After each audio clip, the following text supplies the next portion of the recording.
The Many Faces of Mary, Book 2, Our Lady of Perpetual Help. How do you write about Our Lady and not cry? How does your heart not fill up with emotion so that you just want to burst? We want to share that lady with you, the mother whom we love, whose title tells what she has always done, help.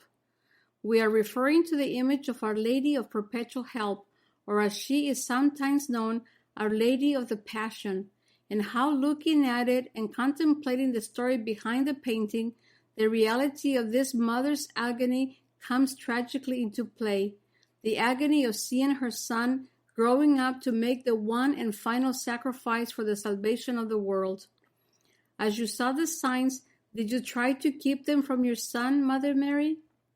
According to tradition, Our Lady of Perpetual Help is considered the oldest icon in the Church. It is believed that the first icon of the Virgin of the Passion, or Our Lady of Perpetual Help, was in fact painted by St. Luke. And who better than he to paint this sorrowful image of mother and son? For St. Luke, of all the Gospel writers, wrote most personally of the Lord in his infancy up to his death on the cross. So much so, with details that only the mother of Jesus could know. The likelihood is that Our Lady herself must have shared them with him. It is further believed that St. Luke painted the icon of our Blessed Mother and her son Jesus while she was still in Jerusalem.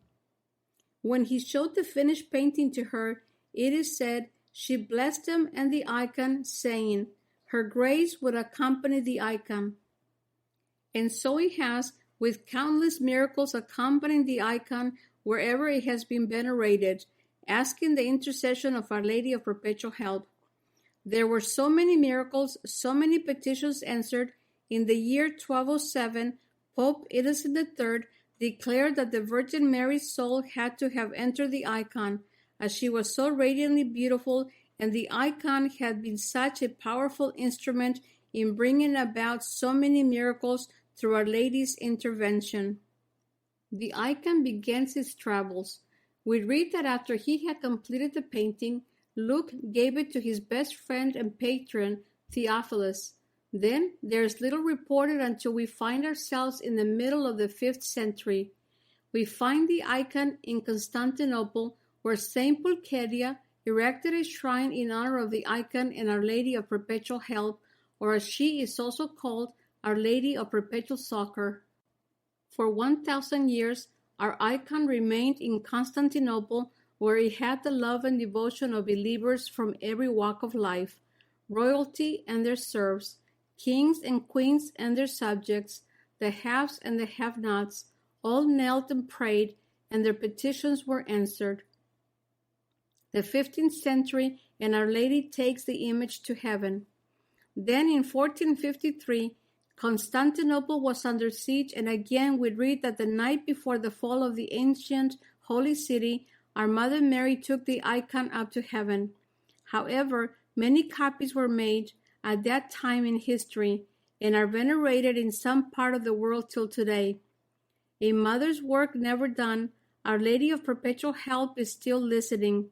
Forever our mother, she's still interceding with her son on our behalf.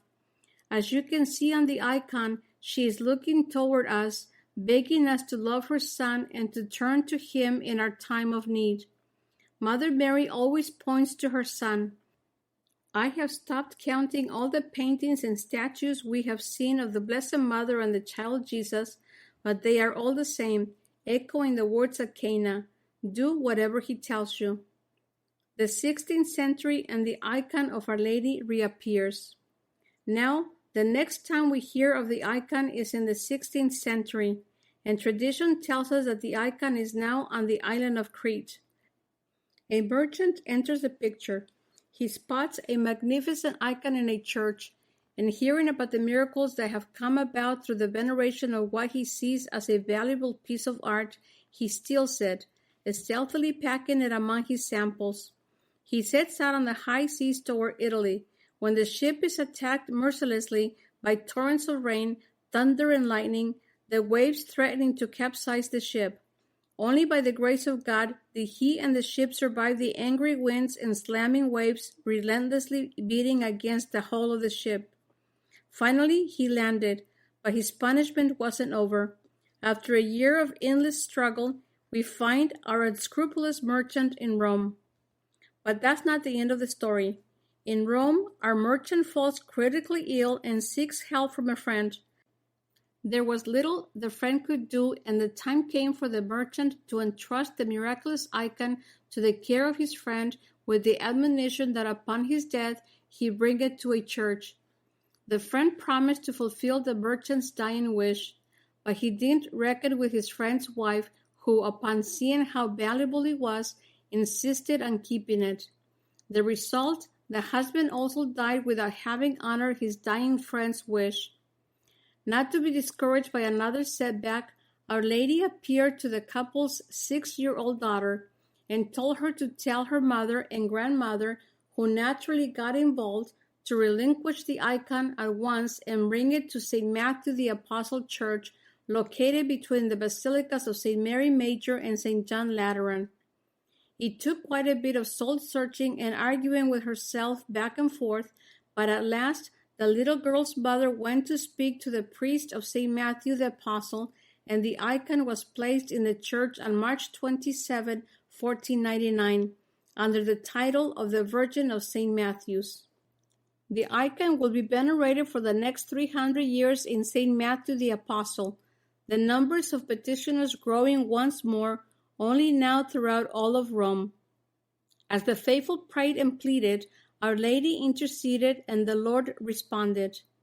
War comes and the icon faces exile. Although St. Matthew the Apostle's Church was small and not terribly significant, the icon attracted the faithful once more from every walk of life.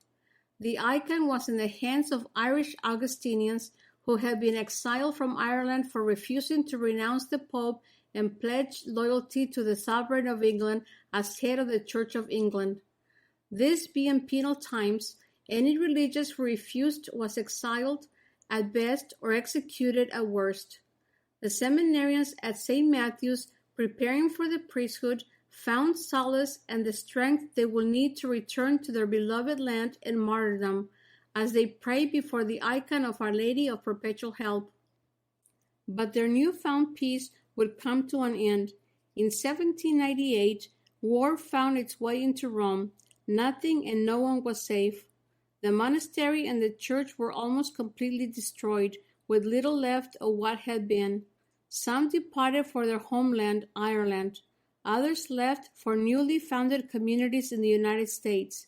Most of them moved to another monastery in Rome, bringing with them the icon of the Virgin of St. Matthew's, Our Lady of Perpetual Help. In 1819, the Irish Augustinians in Rome moved to the Church of St. Mary's in Posturella, located near the Umberto I Bridge, which spans the Tiber River. They took with them the Virgin of St. Matthew's, but the Virgin of St. Matthew's was not to reign in the new church. Our Lady of Grace had already been long venerated in this church, and so the icon of Our Lady of Perpetual Help, or the Virgin of St. Matthew's, as she was called at that time, was relegated to a small chapel in the monastery, soon to become a dim memory.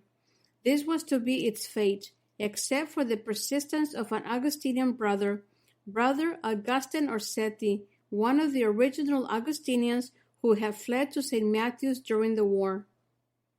The light that refused to be hidden under a bushel basket. The war that ravaged St. Matthew's Church could not destroy the icon, but out of sight, out of mind. The world and its priorities will do what the war could not. It was about to be obliterated from the face of the earth, except for the persistence of a little boy and his mentor, Brother Augustine. The little boy often visited the church of Santa Maria, Saint Mary, in Posterula. As he was an altar boy serving at many of the masses, Michael Marquis had many opportunities to be with Brother Augustine and hear his stories. After he was ordained, the altar boy turned priest, Father Michael, later wrote, This good brother used to tell me with a certain air of mystery and anxiety, especially during the years 1850 and 1851, these precise words: "Make sure you know, my son, that the image of the Virgin of St. Matthew is upstairs in the chapel. Don't forget it. Do you understand? It is a miraculous picture." At that time, the brother was almost totally blind. What can I say about the venerable picture of the Virgin of St. Matthew, also called Perpetual Help, is that from my childhood until I entered the congregation of the Redemptorist, I had always seen it above the altar of the house chapel of the Augustinian Fathers of the Irish province of St. Mary in Posterula. There was no devotion to it, no decorations, not even a lamp to acknowledge its presence. It remained covered with dust and practically abandoned. Many were the times when I served Mass there that I would stare at it with great attention.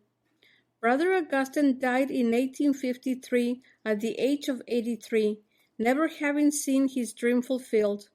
Our Virgin of Perpetual Help was not exposed for public veneration in his lifetime. January 1855, the Redemptorist purchased a house. 2 years after Brother Augustine died, the Redemptorists purchased Villa Caserta, whereupon they immediately set about renovating it in order to accommodate a general house for their missionary congregations which had by now spread to Western Europe and North America. Now, what has this to do with Our Lady of Perpetual Help? It just happened that on the same property along the Via Merulana were what remained of the ruins of the church and monastery of St. Matthew the Apostle. When the Redemptorists had purchased the property and the Villa Caserta, they had no idea the treasure they would find there, no idea that one day, 1,000 yesterdays from that day, the Virgin had chosen this land between St. Mary Major and St. John Lateran for her sanctuary. 4 months passed after the purchase of the land, and the construction of a church began in honor of the Most Holy Redeemer. They would dedicate it to Saint Alphonsus Liguori, founder of the Redemptorists.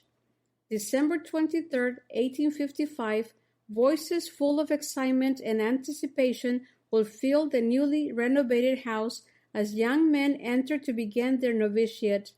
One of these young men was the former altar boy Michael Marquis. As with all old buildings, the Redemptorists sought to discover the history of the house and the property.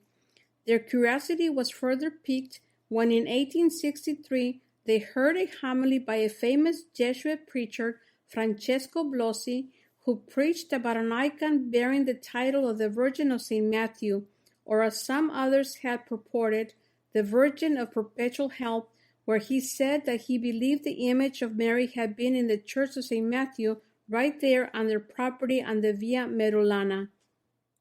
We have often said, when the Lord wants something to become known, then what should come to pass? Some historians, checking into the history of the property, found that in truth there had been an icon in the church dedicated to the Mother of God that had been widely venerated and made famous for the many miraculous interventions that had come about through the veneration of this icon of Our Lady. Now the question was, where would they find the icon in question? Again, we see the master chess master at work lining up all his pieces.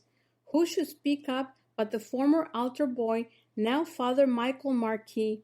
He told his fellow Redemptorist he recalled the stories told him by Brother Augustine Orsetti, and that he not only had seen it numerous times, he knew where he could find the icon. The icon of Our Lady of Perpetual Help returns. Now the Redemptorists were really excited. They set out to get permission from the Holy See. Their Superior General, Father Nicholas Maron, presented a petition to His Holiness Pope Pius IX requesting the icon be placed in their new Church of the Holy Redeemer and St. Alphonsus, as he had originally been in the Church of St. Matthew on the Via Merulana, near where their present church was located. The Pope not only granted permission, on the back of the request, His Holiness wrote in his own hand the following words. December 11, 1865. The Cardinal Prefect of Propaganda will call the superior of the community of Santa Maria in Posterula and will tell him that it is our desire that the image of Most Holy Mary, referred to in this petition, be again placed between St. John and St. Mary Major. The Redemptorist shall replace it with another adequate picture. It is believed that it was at this time that His Holiness told the Redemptorist Superior General, make her known throughout the world. January 1866. The little altar boy, now Father Michael Marquis, along with Father Ernest Bresciani, walked into St. Mary's in Posterula. The Augustinians, in obedience to His Holiness, turned over the icon to them. Then the hard work of restoration began. The careful cleaning and the meticulous retouching of the icon. Almost 70 years after the icon had been relegated to near exile on April 26, 1866, at last the icon returned to the Via Merulana and was placed royally on the main altar to be venerated by the faithful. The icon had found a new home in the Church of St. Alphonsus. In 1990, because of the numerous requests for copies of the icon of Our Lady of Perpetual Help was taken down from above the main altar. When they began to ready the icon for duplication, they recognized it was in need of great repair. The Redemptorist contacted the Vatican, which has the greatest, most extensive studio in the world to repair and restore works of art. They carefully repaired the icon without altering its original beauty. The tradition behind the painting. The tradition behind the painting is that the child Jesus had a vision where he saw the archangels Michael and Gabriel carrying the means of the crucifixion. His precious, innocent face shows fear as he beholds the archangel Gabriel carrying the cross upon which he will one day be crucified and the nails that will pin him to that cross. The archangel Michael on the other side of him is carrying the other instruments of the Passion, the lance which will pierce his precious heart, the pole carrying the sponge, and a vessel containing the vinegar he will be given to drink. Here in the icon we see the child Jesus. He has lost his slipper and has run to Mother Mary, and mother that she is holding him close to her heart, enveloping him safely in the comfort of her arms, consoling him, reassuring him that no harm will come to him. Years later, years that passed too quickly, she would hold him once again in her arms, only now he is past consolation. The innocent eyes are closed. His body is limp, lifeless, and she holds him for the last time on earth. Although the icon is best known by the title of Our Lady of Perpetual Help, because of all the endless answers to prayers through her intercession, in attempting to describe more aptly the artist's story behind the icon, we find ourselves turning to its other title, The Virgin of the Passion, where we see her eyes pleading, "Will you do this to my son?" In the Cathedral of Notre Dame in Paris, when you gaze upon the statue of the Pietà, where Our Lady holds her son's broken body in her arms, she is again looking, only now up to the Father, as if saying, "I have once again done your will." At the end of their journey, this is a private moment between her and the Father, her eyes and thoughts for him only. With the icon, we can see the pain she is yet to suffer on Calvary and the plea she makes till today to us to not hurt her son. Our Pope John Paul II and his devotion to Our Lady. A little boy fell in love with the Mother of God and her icon, Our Lady of Perpetual Help, and became a priest. And through him, she and her icon will become known. Another little boy will ask her to be his mother, and he will become Pope and bring her to the whole world. When we went to Wadowice in Poland, where Pope John Paul II grew up, we discovered that although our Pope had a great devotion to Our Lady of Czestochowa, it was before the image of Our Lady of Perpetual Help that he will kneel, when as a boy he will stop, not unlike many other Polish children, to pray before going on to school. Was this part of what formed his life? We learned when researching his life in Poland that upon his mother's death as a young child, he knelt before the image of Our Lady of Perpetual Help and asked Our Lady to be his mother. And she has been from that day on his emblem with the words Totus tuus, all yours, Maria. We found this poem attached to the diagram of the icon of our Mother of Perpetual Help, as we believe it expresses what is stored in the recesses of the hearts of many of Mary's children. I would like to close this chapter with it. Madonna, in thy eastern shrine reposing, we crown thee Empress of the adopted West, and hail thee Mother for redemption's closing, left thee to us in Jesus' last bequest. Perpetual help upon the breast of Mother, omnipotence here lives his childhood's fears, and thou dost soothe his terrors as no other, but thou couldst do and kiss away his tears. But even while thy infant's fingers tremble, their fright within thy palms, while cherubim Golgotha's grim precursors here assemble, with spectral cross and lance, 'tis not on him, but on us Cains, whose sins have slain our brother. Thy eyes gaze sadly from thy frame above. The wayward child is dearest to his mother, the prodigal heir nearest to her love. Behold us, like the loosened sandal cleaving, to Jesus' feet by but a single strap. Should that thong fall, be thou our hope receiving, thy fallen children in a mother's lap. Reverend John T. Finney. Prayer to Our Lady of Perpetual Help. O Mother of Perpetual Help, grant that I may ever invoke thy most powerful name, which is the safeguard of the living and the salvation of the dying. O purest Mary, O sweetest Mary, let thy name henceforth be ever on my lips. Delay not, O Blessed Lady, to help me whenever I call on thee. For in all my needs, in all my temptations, I shall never cease to call on thee, ever repeating thy sacred name, Mary, Mary. Oh, what consolation, what sweetness, what confidence, what emotion fill my soul when I pronounce thy sacred name, or even only think of thee.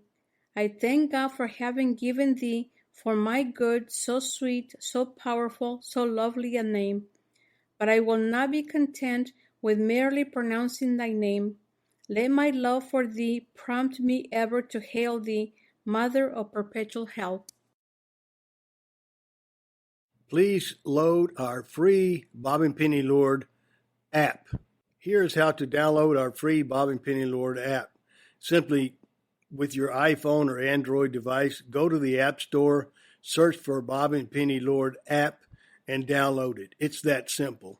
Here's what you can do with our free Bob and Penny Lord app. Number one, there's a link to our marketplaces, our websites, our blog, and this podcast. The second link is to our Bob and Penny Lord TV channel, where you can access all of our videos as seen on EWTN, plus a whole lot more. Thank you very much.